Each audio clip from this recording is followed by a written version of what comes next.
Priyanka ma'am, I think we should start now. Priyanka ma'am? Ma'am, yes, ma'am. Yes, sir. Sir, shall we Yes, start? ma'am, we can start now.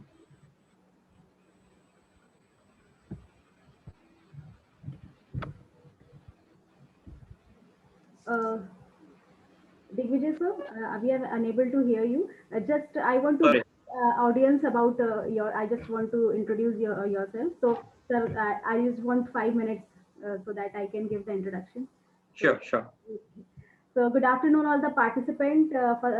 Again, welcome to day 6 of AICTE sponsored online short-term training program on the topic interplay between health, well-being, environment, and community pharmacy. And also today is our valedictory session also. So today the resource person, Mr. Digvijay sir, is also the chief guest of our today event. So before moving forward, I just want to brief our audience about our today's speaker. Mr. Digvijay Chavan sir. Sir is currently working as Site QA Head, Dr. Reddy's Laboratory, Vizag. Sir is experienced quality assurance professional with more than 14 years of progressive experience and demonstrated history of excelling in various sections of QA in pharmaceutical industry. As we move forward towards his educational qualification, Sir has completed MTech from BITS Pilani in Pharmaceutical Operation Management in year 2018. Sir has completed his MBA from Sikkim Manipal University in Total Quality Management in 2016. Sir has completed his B Pharm from Pune University in 2006. Sir is skilled in creating sustainable system procedures and implementing quality systems, specialized in handling validation, qualification activities in plant manufacturing, various dosage forms and APIs. Sir is having a vast industry experience from various pharmaceutical companies. Some of them I would like to brief. Sir has worked as management staff QA at Cipla, Patalganga, officer QA at Centaur Pharma, Pune, assistant manager technology transfer group at DRL Hyderabad, senior manager validation CQA at Lupin Limited, Pithampur, site QA head at DRL Vizag. Sir is also recognized by various awards and achievements. Some of them are recognized as great manager at national level by Times Group and People Business, part of top 100 managers in Lupin, faced 11 US FDA, 4 MHRA inspections, and numerous other regulatory or customer audits successfully without any critical or major observations. Sir has completed brownfield projects within timeline for facilitating launch of crucial product at Lupin and DRL. With that note, I would like to invite our today's speaker, and I'm very happy and fortunate that I was also one of the colleague of Sir at Lupin Pithampur. So once again, I would like to welcome you, sir. So please. Thank you, Surbi, for such an elaborate introduction. I would like to thank AICTE and Sagar Institute to give me this opportunity. I will also convey my regards to Dr. Surendra Jain, Surbi, and Priyanka for facilitating this conversation with the folks, with the teams, and with all the fellow colleagues and students. Uh, my topic for today's discussion is bridging the gap between academics and the industry. Now, being part of industry for 14 years, I have interviewed more than 500 plus candidates across various fields, from starting from engineering to pharmaceutics also, and to plain BSc, MSc candidates also. So I have felt a gap between what industry is expecting and what academics is having. So today's topic, I would like to emphasize on this and how we can help bridge this gap and create a more cohesive approach towards having the individuals who are industry ready.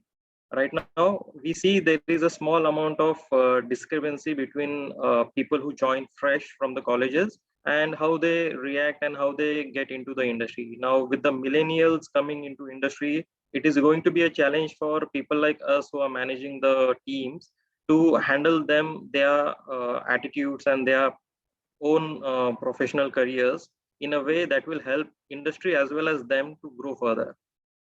So with this, I would like to start ahead. I hope this is an interactive session, so I will be able to hear people say, right, Priyanka? Yes, sir. Sure, sir. Yeah, because I would like to hear from people what are their expectations. Just a second.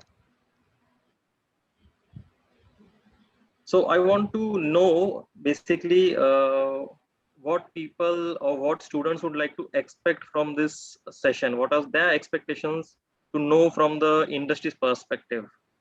If they can just spell out, so that I will be able to point it out or note it down, so that I can emphasize more on those questions.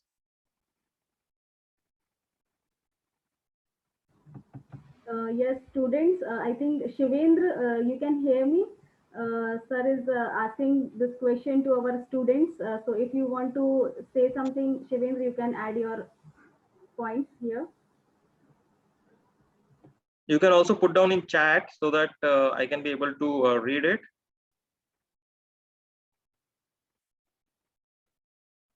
As we are also having with us Dr. Nishi Jain sir, who is looking forward for the training and placement from academics. So I request Nishi sir that he can overview some of the point which we should inculcate in this session.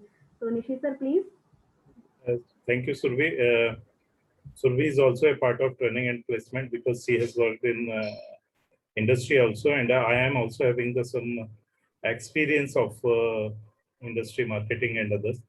And what I feel, you have taken the very nice this topic, that is the bridging the gap between the industry and the academia. Because what happens when the student goes to the industry, he never give the feedback to the academia that what is the current scenario nowadays and how we can improve. So there is a lacuna between the industrial people as well as the academia. That I feel it is a very big gap.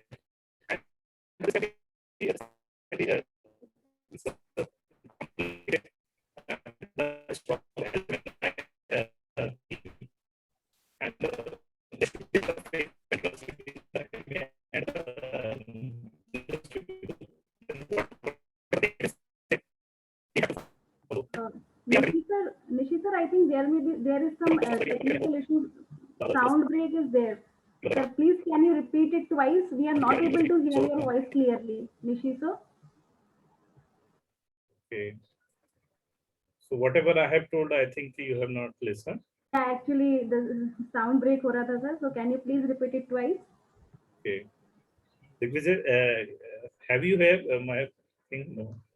Yeah, I could hear your initial speech wherein you told about how important this topic is and how students, when they enter the industry, don't revert back. Right. So once again, I am starting that. Once again, of course, I congratulate to you by selecting the very good topic, or we can say the current topic.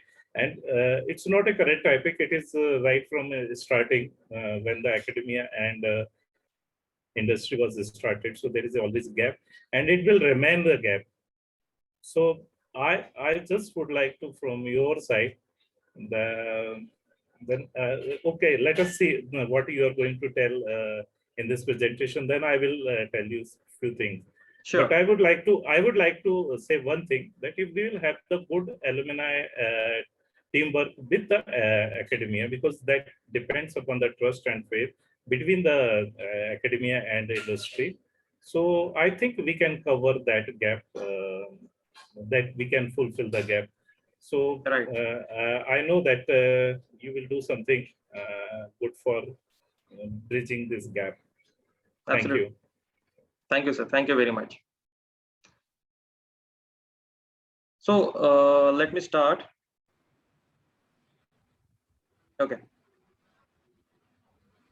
So these are few things which I will be trying to cover. Now, these are the basic things about pharmaceutical industry verticals. What are the basic verticals wherein we get passed out? We look forward to work with. What are the entry level skills required? What are the growth skills required? And what is the gap available right now and how to bridge it? That is what I would like to cover. So prima facie, these are the four aspects with respect to pharmaceutical industry. We have research, which includes process, analytical product. We have operations, which includes manufacturing, supply chain and warehousing, maintenance projects.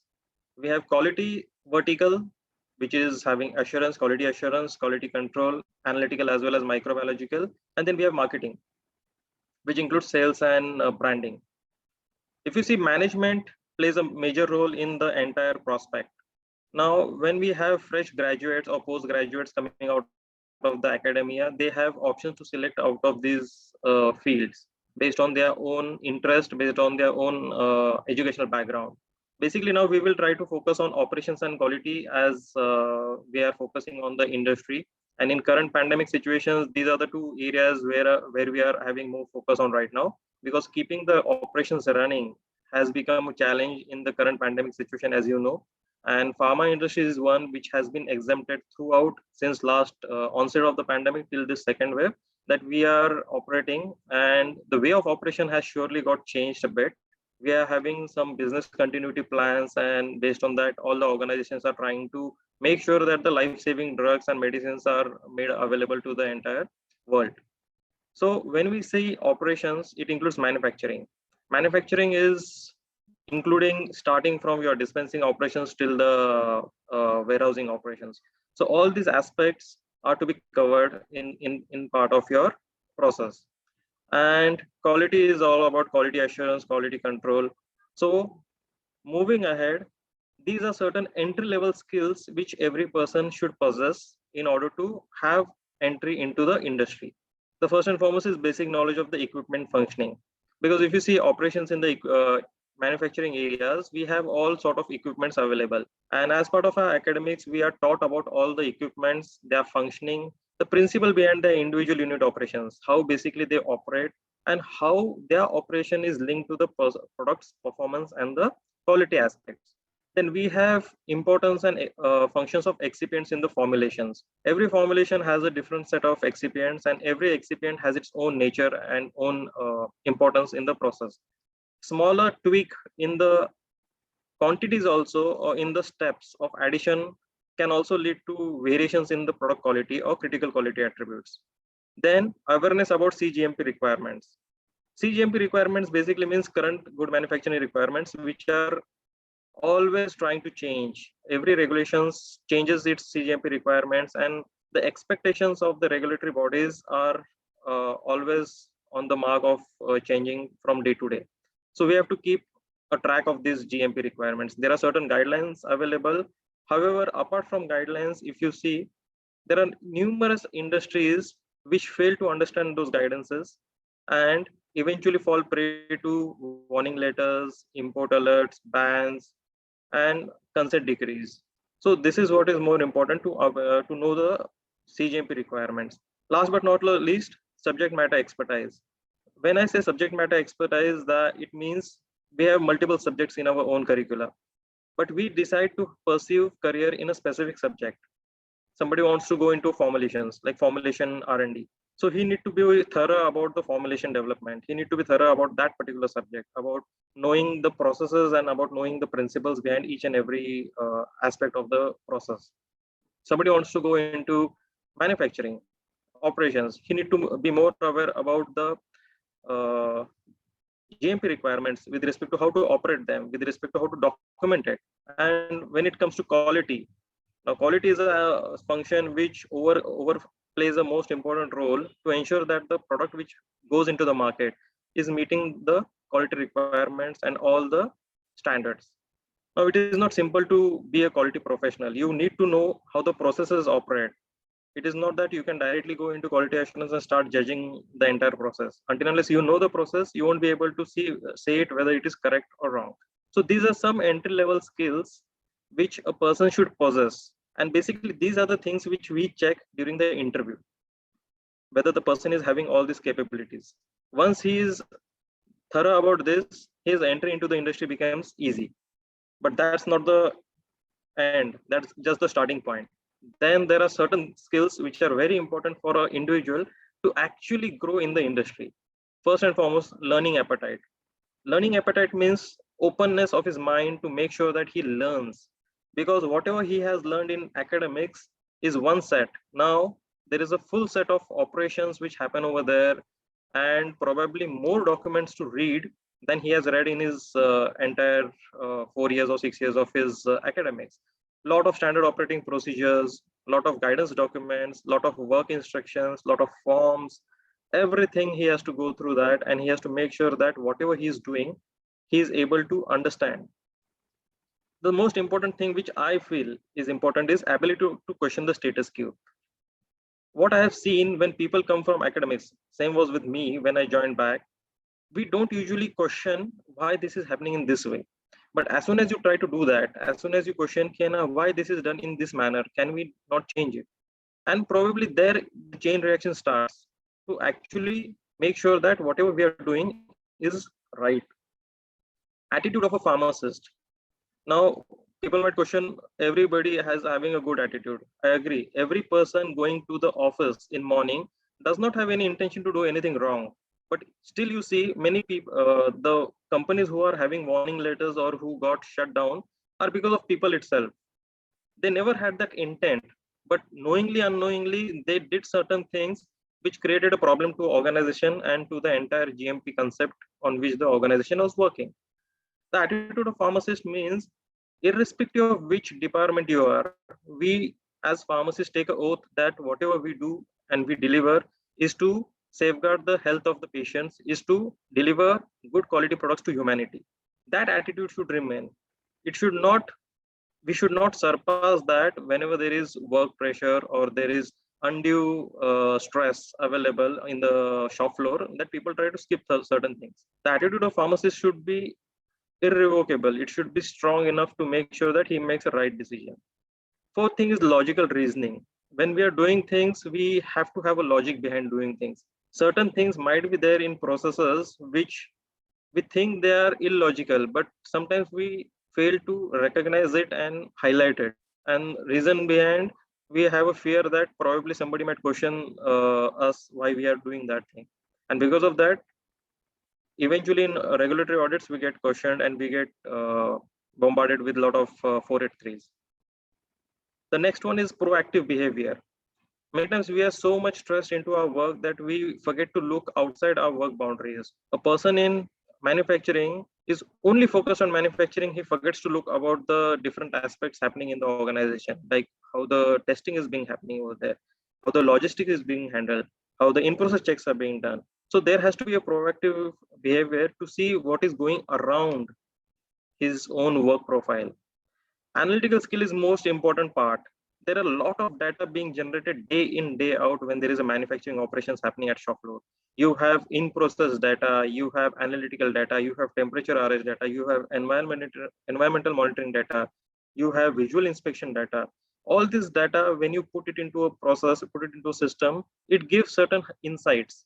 The person needs to have certain analytical skills to identify what is the data telling you. Data itself will not be able to give you insights. The person who is actually reviewing the data needs to have these insights. So these particular skills a person need to build in. These are not actually taught directly, but these have to be learned enough, or there are certain courses available which a person can go through and try to understand this. Then multitasking. Many times we as an individual get stuck into one activity and we try to see to master it. That is one good part. But eventually you have to make sure that you have the multitasking capabilities, that you can handle multiple roles. When you start into industry, probably you will be given a specific role, and if you have that multitasking capabilities, then the organization can decide to give you more exposure, to give you more bandwidth to grow. So this is one more aspect which a person needs to have, and that's why I have identified these as growth skills. The amount of these skills may vary from person to person, but the growth will depend directly proportional to the way he is going to implement these growth skills. Then what I feel is the gap is the entry skills have a lot of academic skills and the growth skills which industry requires. When we get these two together and make a good blend, that will solve the bridge, and we will be able to make sure that we have a comprehensive approach towards people joining into the industry. This is the key. So when I did a gap assessment of what we do in academia and what we do in industry, these are the things which I have jotted down.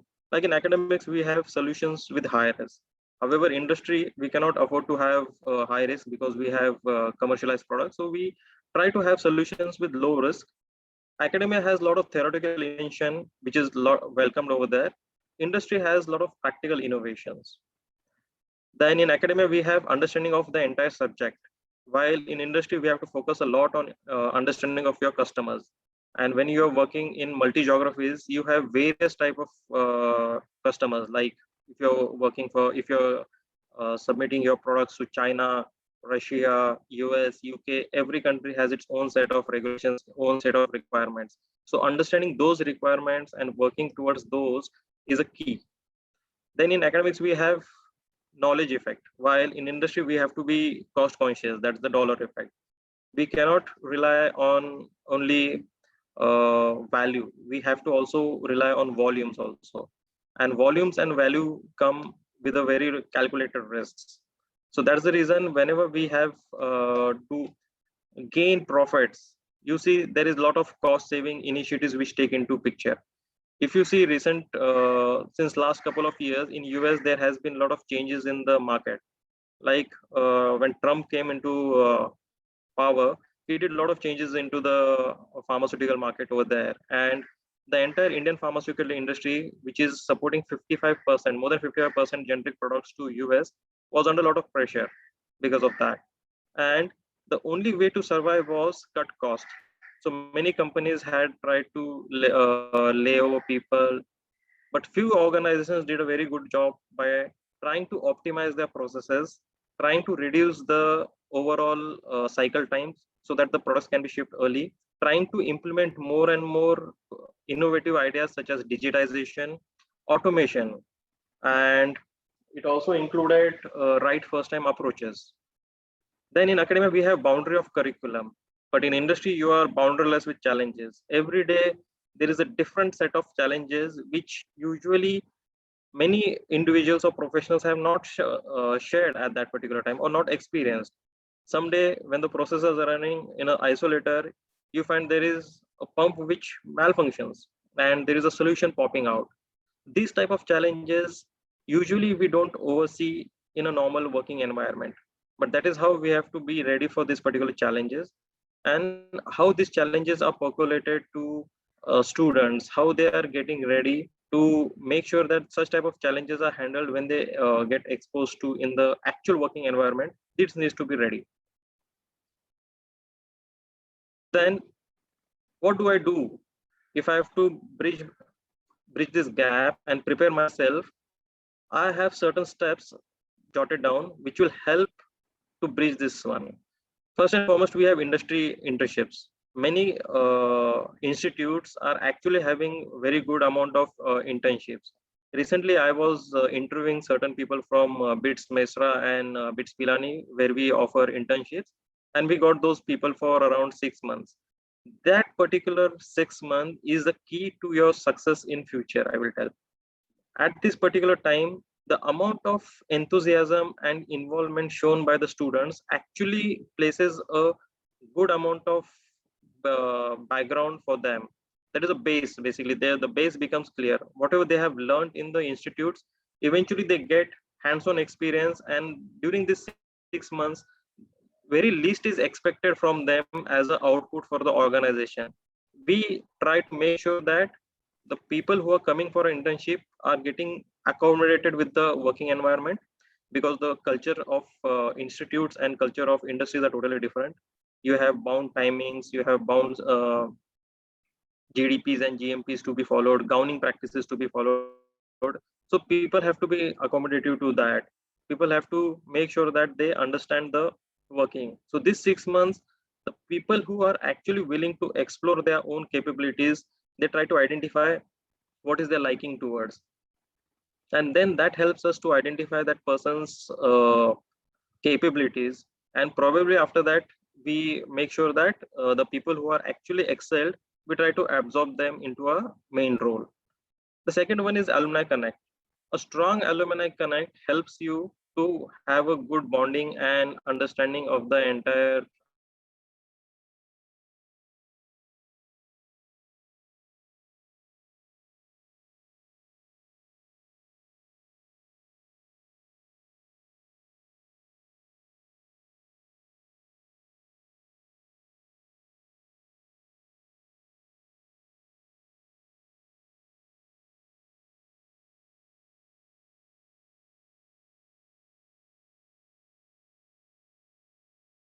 industry, if you see, has the world best in class operational excellence. They have a standardized time, and you will see cars coming at exactly same time. But if you see pharmaceuticals, it is not like that. In fact, FMCG companies, if you go in a chip manufacturing company or a Coca-Cola company, if you see online videos also for these companies, they operate at a very high sigma level of error. While in pharma industries, we still have a lot of batch failures, batch recalls. That's the gap. So there has to be cross industry interactions wherein you can learn different aspects from the other industries like automobile, FMCGs, and try to get something out of that. Social media exposure is most important thing. Yeah, recently millennials are more linked to Instagram or Snapchat, but I would like to tell people that try to get yourself into LinkedIn, which is one of the good platforms for professionals, where you can learn lot many things. It is not only getting connected and sending requests. It is to connect them, have a meaningful conversation, and learn more about it. There are a lot of online forums where you can participate. There are a lot of discussions happening around, for example, like how the systems, how the functioning companies are operating in this pandemic situation. You will see people giving their thought processes. Then there are certain aspects wherein people are getting warning letters for certain aspects. You must have seen what happened to Ranbaxy, right? So what happened, how the pharma industry changed after that. This type of things start happening in the forums, and you can get more out of it rather than just getting entertained somewhere. Then extracurricular learning. This includes a lot of small courses, like having a course for intellectual property rights, having a course for statistical analysis. Statisticians have been most important nowadays because with so much of data getting generated day in, day out, there is more emphasis on statistics, how you read that data and how you try to make sure your process remains in a state of control, so that tomorrow a change in operator should not lead to change in the assay of the product, or change in the raw material in a smaller variation should not lead to major variation in your product. So all those things are to be learned, can be learned as part of your extracurricular learnings. In addition to that, I would have certain more points. Like when we say about, when we talk about industry's expectations, we have a people or the students need to be aware that when they come to industry, there is a whole new type of way of working, different way of working. Every industry has a different way of working. If you see, if I have to talk about doctor, it is because I have been part of doctor, it is in my previous stint also, and now also there has been a lot of transformation the way we are doing business now. You must have heard about paperless manufacturing. That is what is reality now. We have technically isolated or removed 95% of paper documents from the shop floor, and everything whatever happens is electronic, that is digital. You don't need to carry SOPs anywhere, you don't need to carry books, you don't need to carry logbooks. Everything is digital, everything is part of your electronic system. At one particular click you're able to have that. So being tech savvy, technology oriented is another important factor. If you are not technology oriented or you are not aligned to the new technologies, probably you will get obsoleted early. So you have to be connected to the new technologies, to the new ways of working. Then we have automation. When I say about automation, it is not to reduce manpower, but it is to reduce the variability. Every human being who is working in the industry has certain level of limitations. Well, we as humans tend to make certain mistakes. Even we are specifically trained, or we have been given a lot amount of exposure to reading, but still there is a day when something goes wrong. But with the automation and with a lot of robotics coming into picture, this variability is reduced, and the end result is a product which meets your requirements and which is having a very high amount of sigma, which gives you a greater confidence on that particular product. When it comes to extracurricular learning, you can also go for some ISO certifications, understanding about audits and compliances, and you need to go through a lot of, there is a lot of literature available online to understand how the organizations are getting hammered because of poor good manufacturing practices they have followed. That will include documentation errors, that will include training errors, that will include investigation errors, all these aspects. Coming to selecting a profession, many times we are not clear about in which department or in which section you need to work. When I ask people, they have written certain things in their resume stating interested in manufacturing, quality, and R&D. So when we talk about R&D, the person actually who is getting interviewed is not completely aware about what happens in R&D. So it is most important for each and every one of us to understand what actually my alignment is towards. Whether I want to go into a manufacturing process, then I have to work towards it. You cannot have a profile in which you are not comfortable. You have to do something which you like. You have to do something which you are aligned to, or your intention towards that particular subject needs to be more accurate, rather than just going into industry, going into manufacturing, and after 6 months you feel that no, this is very stressful or this is not my piece of cake, and trying to move. It actually creates a lot of problem to move. There are certain industries, organizations which actually help you go from cross departments, but that takes time. For instance, I was working in quality assurance, I came into technology transfer, then again I came into quality assurance. So this type of switches are not also always available. But once you understand that this is the way, this is the role which I want to build my career in, then you have to make sure that you know each and every aspect of that profile before you get into the profile. Like if I want to get in manufacturing, the basic information which I will need is understanding of all the manufacturing equipment, understanding all the manufacturing processes.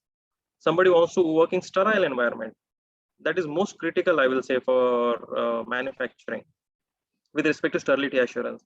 The person needs to be aware about the various type of sterilization processes. What is gamma sterilization? What is gaseous sterilization? What is steam sterilization? What are the equipments available for those sterilizations, and what are the acceptance criteria? Until unless person knows what is sterility assurance, you cannot go into a sterile environment. What are the level of precautions need to be taken? What are the clean rooms available? Somebody wants to work in APIs. API is totally a different set of requirements. There are reactors and how the reactions take place. You need to be more focused on chemistry. That is the subject matter expertise. Somebody wants to work in quality assurance, and it is, I would always prefer a person who is working in manufacturing for a few years, then coming to quality assurance, because he knows the processes and probably he will be able to identify what has gone into wrong into the process, rather than just going theoretically. The theory helps, but practice or practical exposure is the most important exposure. I've always seen one more aspect, like the harmony between people who come from academics. They don't get gelled up early, and majority times then they feel dissatisfied when they enter organization, and they don't understand where they want to go. So knowing their own path is the first and important part before you actually try to go into for interviews also. Rather than going for interviews, campus interviews, each and every interview, focus on the organization which you want to go. What is the organization doing right now? What is their goals? What are their product profiles or portfolios? Which are the units which they are operating in? And what is the level of automation or digitization that organization having? What is the level of product baskets they are having? Whether they are on the right path of progress. Select the organization and select the field in which you are really comfortable in. Then the next one was about facing challenges. If you see industry nowadays, like this pandemic situation, we are having a lot of absenteeism because of people getting affected and primary contacts being isolated. There is a challenge to keep the functioning running. And at this particular time, then we have to take steps such as extended working hours to make sure that the functions happen in tandem and there is no stoppages. So people have to be physically and mentally prepared for such type of challenges also. The other challenges being regulatory inspections. I have seen people fresh from colleges had joined, and during one of the inspections, when the auditor asked that particular person certain questions, he literally fainted and it was a big scene in the organization, and we had to get that person into the hospital because he was not ready to face the challenges of an inspection. Everybody knows that an inspection by US FDA or a regulatory authority is very crucial for the organization's goal or organization's future. And not only organization's future, everybody working on that particular site. The pressure which of this particular inspection was so huge that the person did not even spell out any word and he fainted. So these type of challenges person must know in their mind and be prepared for that rather than being surprised. So these are things which we should make people aware or students aware that this is the way industry is working, and if you're confident about what you're doing and if you're aware about your basics, probably you are the best person to handle any type of inspection happening in the world, and that will give you ultra edge to make sure that you will be sustaining throughout your career. Another thing is about The slide is not sharing. This is Sorry? the previous slide, sir. No, Shiven, actually, whatever sir is telling, it is mentioned in this slide only. I think sir is on the right slide, right, sir? Who do I prepare myself to bridge the gap? This is a slide, na? yes. Yes, ma'am. Indra, this is a slide. Okay.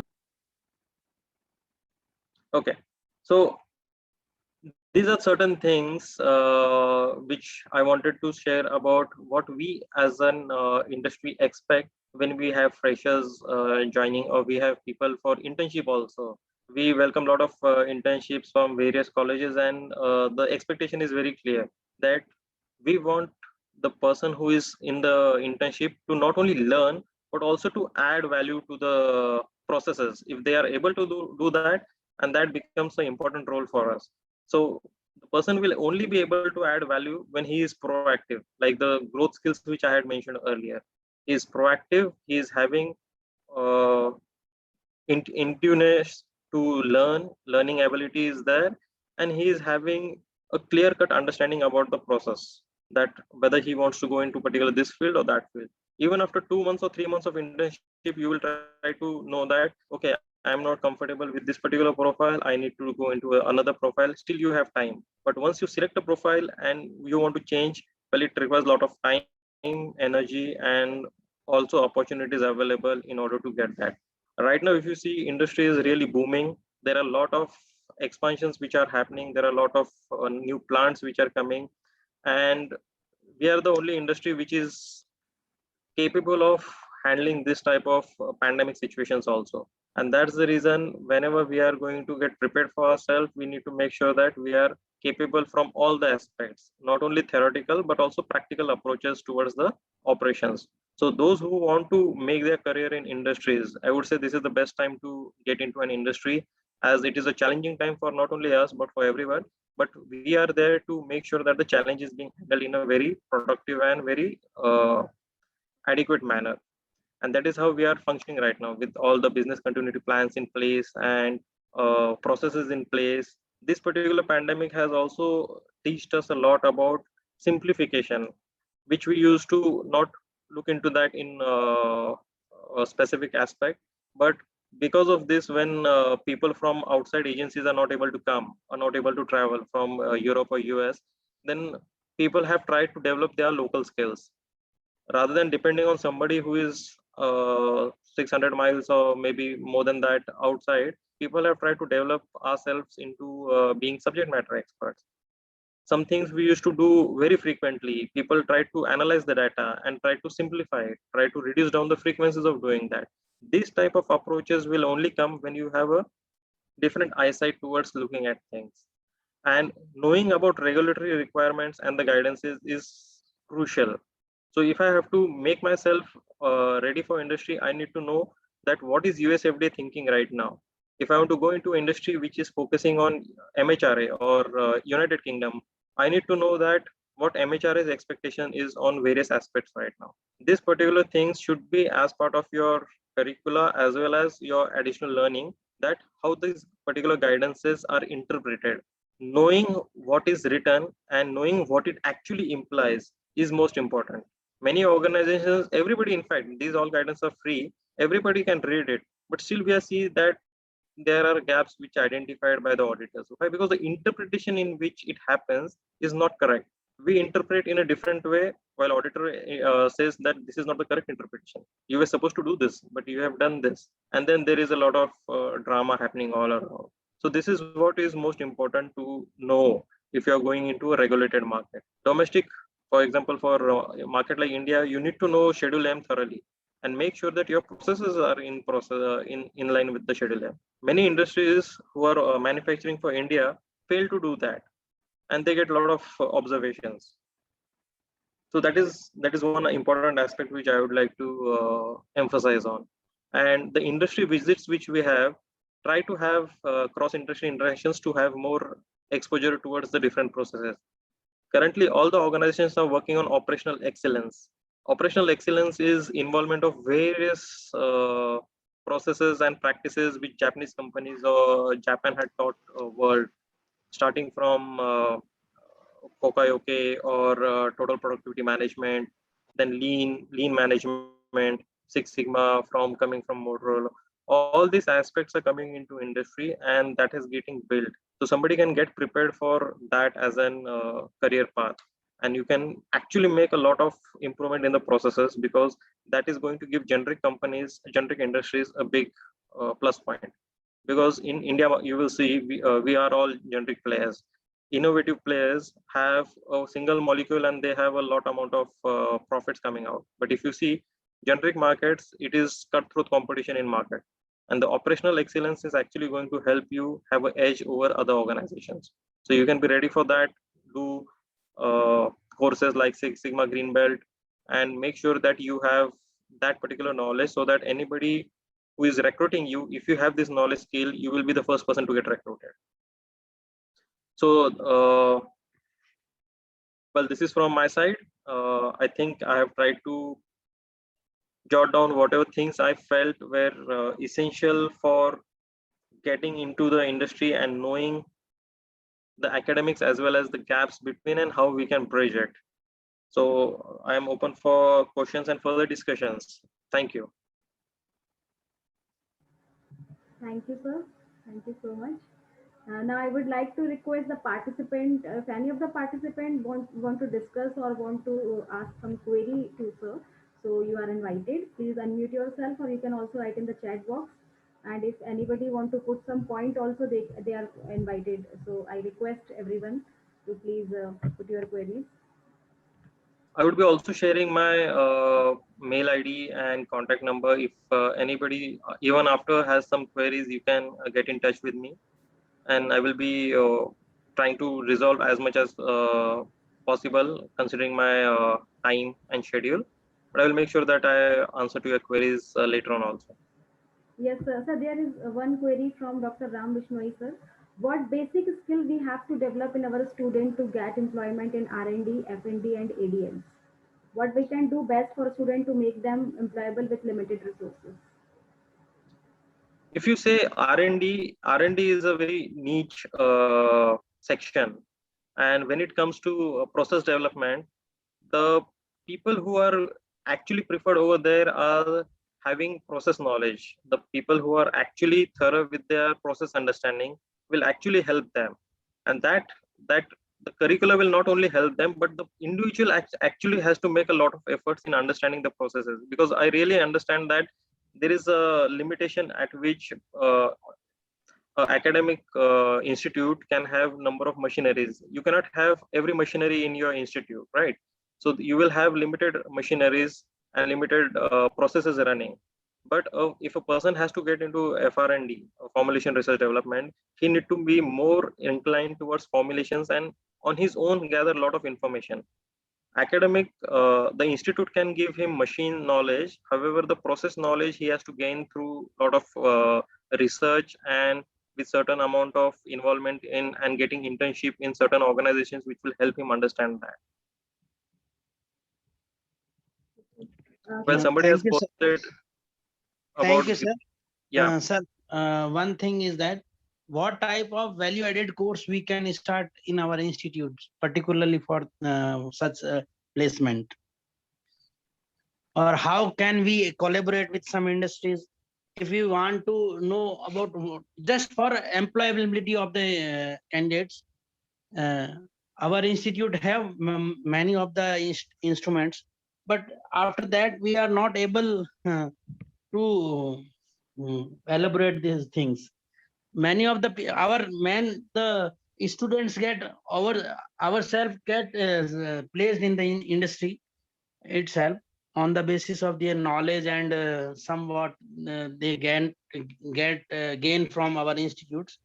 They are experts in many of the instrument handling, but that we feel something. What we can start new things in our department. We can start, sir. Actually, this is the government organization and we can start. Okay.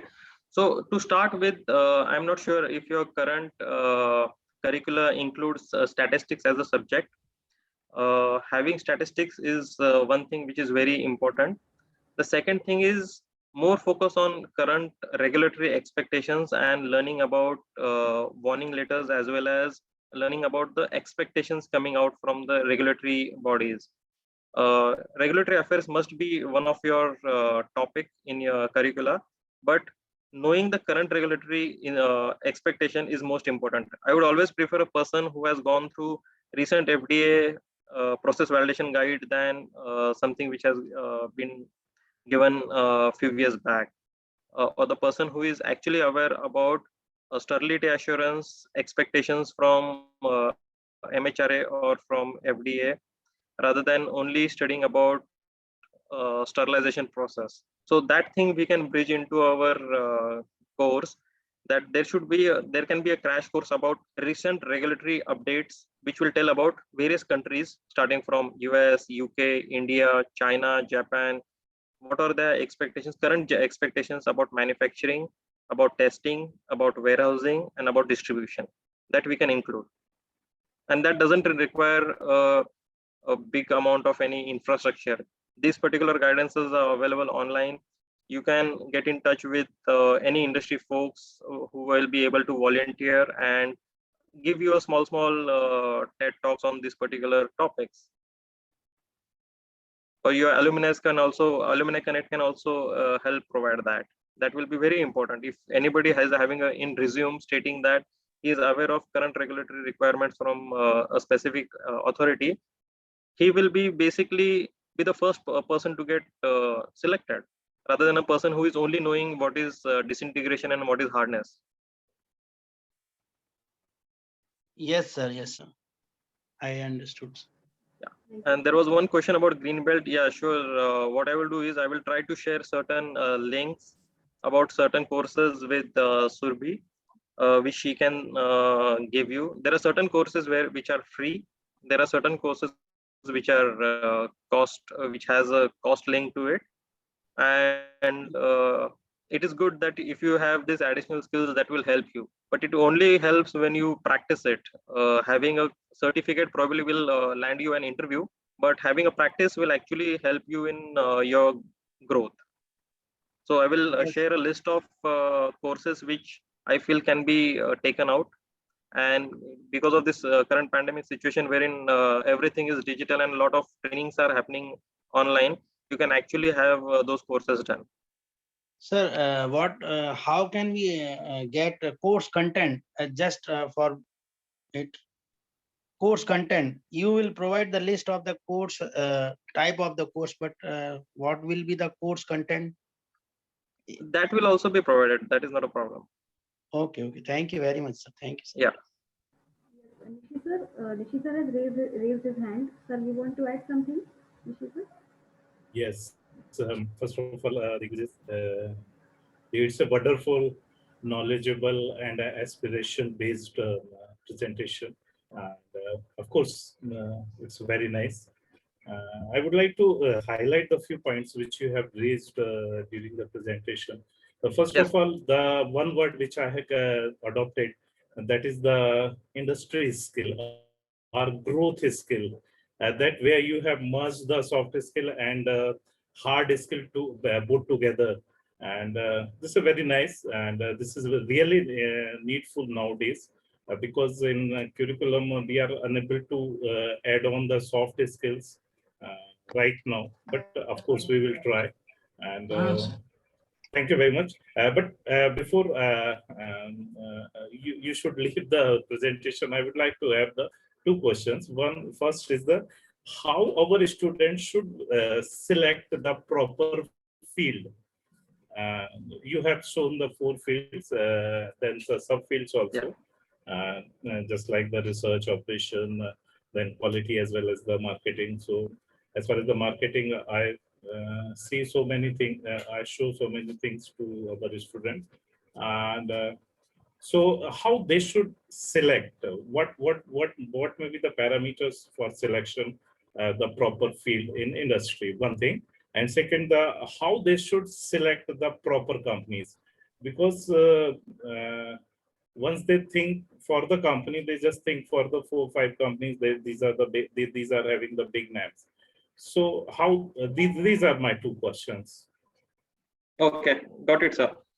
So I will say very important questions.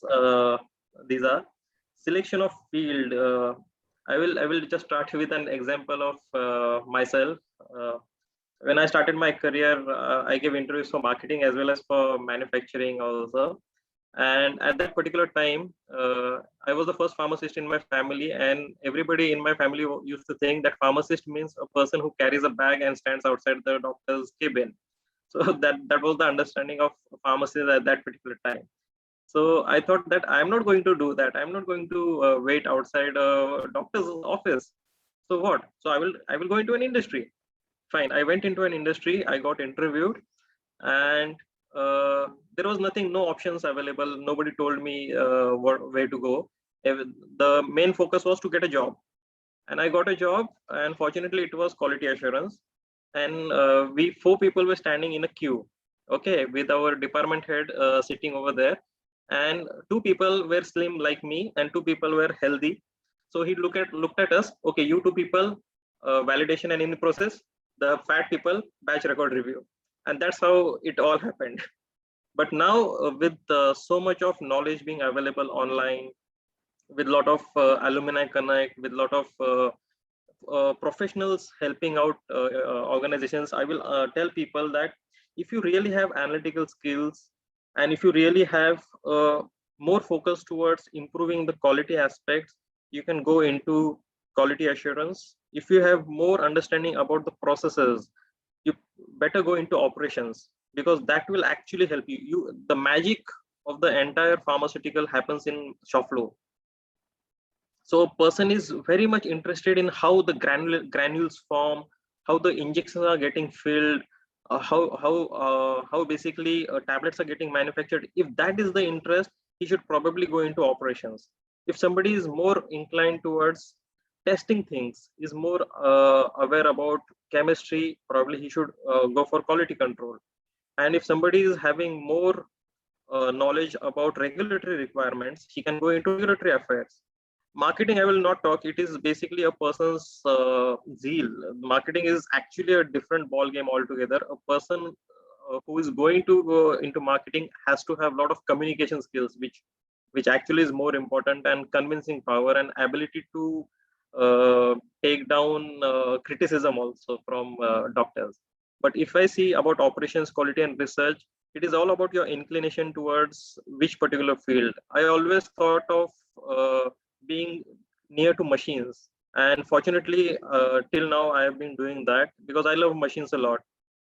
How the tablets used to manufacture, I used to sit hours together in front of machines to see the tablets coming out, because unfortunately the compression machine in our college never worked, so I was never able to see how tablets got manufactured. So when I went to Cipla for the first time, I sat for a complete day in front of machine. It was such magic happening in front of me. And when I went to Serum Institute for internship, I used to sit in front of the vial washing machine, and it gave me such amount of pleasure that the vials are going in a tandem and everything is moving in such a synchronous way that it actually helped me understand the processes. And basically, it's all about the liking. If you want to do a table job, probably quality assurance. If you want to do field job, it is manufacturing, it is projects. Like I was also part of greenfield and brownfield projects. If you want to run around the company, go for projects. If you want to run around in shop floor, go for operations. If you want to focus on developing procedures, you are more analytical. छोटे छोटे चीजों में you find out questions, problems. किसी ने आपको एक paper दिया, आप 10 चीजें उसमें से निकाल देते हो. Go in quality assurance. You will be a good reviewer. So this should be a selection criteria. Probably we can have an aptitude test in order to identify where the person is inclined towards, and that aptitude test will help him also realize what is his own feeling about the entire process. That is about field. And about organization, I think we have a couple of good organizations. There are big organizations. Everybody wants to go into big organizations, but I will try to tell people that it is a myth that if you start your career with big organizations, only then you have a good career. You can also start with a smaller organization, no doubt. It all depends on your capabilities. A smaller organization is having a good career path. Whenever you want to select an organization, try to read about that organization. What are its product portfolios? What are their future plans? Now, it is not difficult to get this information. That's the reason you need to have social connect with these particular people, and probably then you will understand that this particular organization is having focus on this. They have their expansion plans. They have certain transitions happening over there. There are certain level of developments which are happening. Select that. Surely the organization needs to be strong enough to hire you. There has to be a connect between the institute as well as the organization to have a bridge, so that it becomes a very seamless process. Now, many organizations are doing tie-up with the institutes so that you get fresh thought processes, fresh people directly, rather than hunting it out. And that is most important. If you list down organizations, if you see top 5 organizations, it can be Dr. Reddy's, Lupin, Cipla, Biocon, Sun Pharmaceuticals. Getting into it might not be difficult, but it's not easy also, because many times organizations will not prefer to have freshers until unless there is a vacancy or there is a lot of attrition happening. But for sure, there are organizations apart from these which are actually working great and having good amount of knowledge. Like if you go into tier 2 cities or go to Baddi, you will find organizations which are having a good amount of exposure with respect to markets. They are having numerous markets in rest of the world and also in emerging markets. So these particular companies can also be thought of. But if you get into the first top 5 or top 10 companies, it actually opens a lot of options for you. A person who is getting selected in probably in first top 5 companies will always be preferred by next. What I have seen is, I will tell you, I joined Cipla, and people in Dr. Reddy's preferred people from Cipla. Okay, so I came to Dr. Reddy's. Then I went to Lupin. Eventually, I found out that people in Lupin prefer people from Dr. Reddy's. So people from organizations keep on moving in these organizations. So somebody goes in Lupin, and from Lupin they go in Sun. So this thing continues. So that is a small circle which happens, and pharma being small world, you will land up having same people again working with each other. Yeah, getting into these organizations surely requires a lot of collaboration with industries also, institutes also. The institutes having collaboration for internships will actually help get the people on board easily. Like we have internships with BITS, we have internships with IITs, that actually brings those people far easy into the organizations. But more or less, I will be able to share there are numerous vacancies available in various organizations, and including our organizations, which we will be able to share with you people, that these are the organizations where you can pitch in and try to collaborate with those people and get connected. That will also help your training and placement cell to understand what is the amount of vacancies happening around. Probably that information usually doesn't pass on easily, because many organizations decide to have internal transfers nowadays. Like Dr. Reddy's, what it does is, for first 10 days, they ask internally across the Dr. Reddy's that this is a vacancy available, whether you would like to opt it for. Once after 10 days they say there is nobody who is interested, then we go outside. And same is with Lupin also. They try to see whether anybody is fit in the organization itself. If not, then it goes outside. So I will be able to help in that aspects because we are connected with other industry experts and colleagues, which we continuously tell each other that, okay, I have requirement for this. There is a new plant coming up for which I will need these people. This type of information we will be able to share. Thank you very much. And of course, you have talked about the aptitude test. So there are certain psychometric tests are also available to decide these verticals.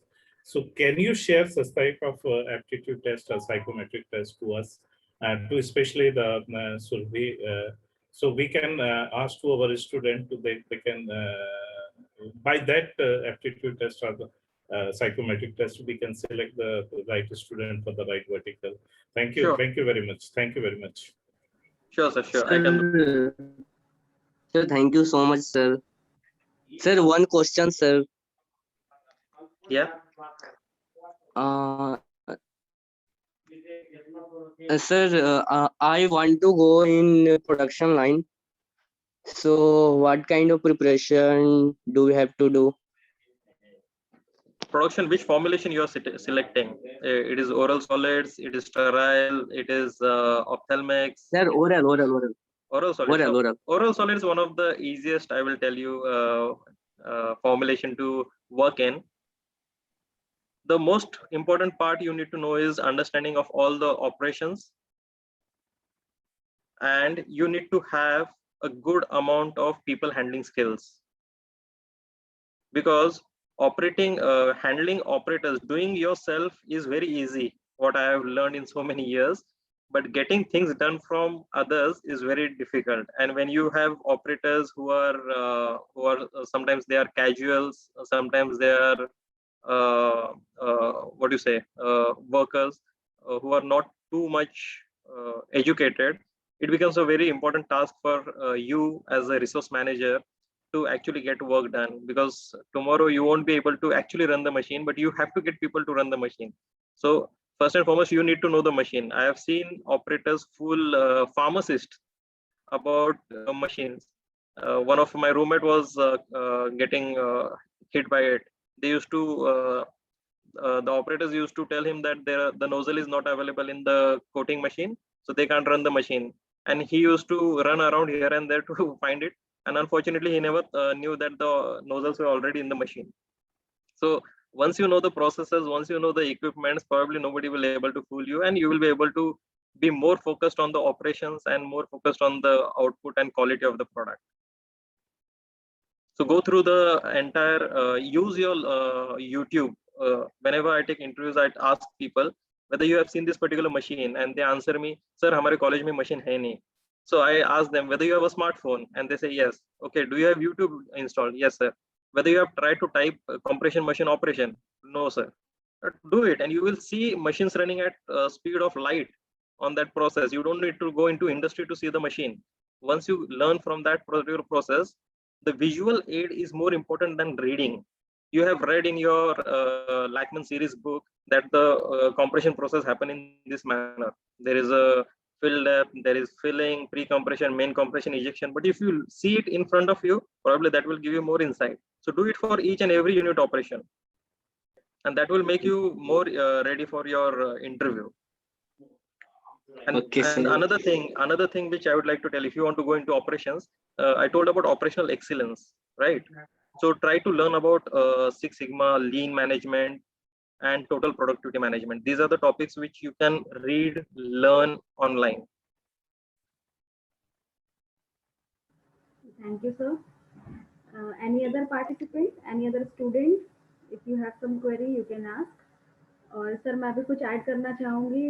This is the first time मैंने sir का session attend किया, क्योंकि इसके पहले कभी ऐसी opportunity मिली नहीं, but really it was a wonderful session, and मुझे भी मेरी ल्यूपिन मेमोरीज रिफ्रेश कराने के लिए सीरियसली 2.5 ईयर एक्सपीरियंस बहुत छोटा है, बट उस ड्यूरेशन में मैंने काफ़ी कुछ चीज़ें सीखी. I also work with IPQA in QC and in documentation, some small amount of time in documentation also. Really वही एक्सपीरियंस है जो आज मैं टीचिंग में इम्प्लीमेंट कर रही हूँ और स्टूडेंट्स को कोशिश करती हूँ कि वो सारी चीज़ों को एक्सप्लेन कर सकूँ because I have seen it Very practically right. So yes sir, thank you so much sir. And one more thing before I end, I would like to tell is uh, till previous few couple of years, what was the insight of people working in industry is the number of years used to define the person's capability. And I think that is a biggest flaw right now, which is there in the mindset of the people. I believe number of years is just a number. Okay, so whenever you have to judge someone, it is not about how many years he has spent, but the number of improvements he has brought onto the table, the number of innovative ideas he has brought onto the table, and number of projects he has handled. Probably that is the correct metrics to measure somebody. So even if you have worked for 2.5 years, 3 years, it is the amount of exposure you have got and amount of things you have learned is more important. And that is what cultural change, basically the thought process change, I have trying to bring in the organizations wherever I am working. I don't trust people just based on experience. If somebody tells me that this person is having 12 years of experience, let's take him, I don't go by that. I'd say, okay, there is a 2 years experience, but he has handled more things than the person who has handled 12 years experience. I would prefer a person who is having 2 years experience. That is what you have to bring. Don't never in your life think that you need to spend more amount of years to gain something. You need to spend more amount of your thought process or your interest to learn something, not years. That is important, I think. Yes sir, exactly. So one question. Yes, Yeah. Akshay, please. Sir, on what subjects should we focus if you want to work in research and development? Research and development, you need to focus on analytical. If you want to go in analytical research, it is all about chemistry. You need to be thorough in your SARS. Yes, sir. if you want to go into a process or a product, see, product R&D is very less in India, but if it is that, then you have to have a ultra edge of understanding the different products.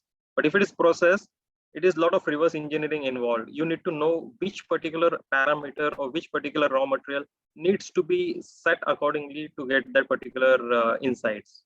So that is one important thing if you want to go in process R&D. And process R&D is the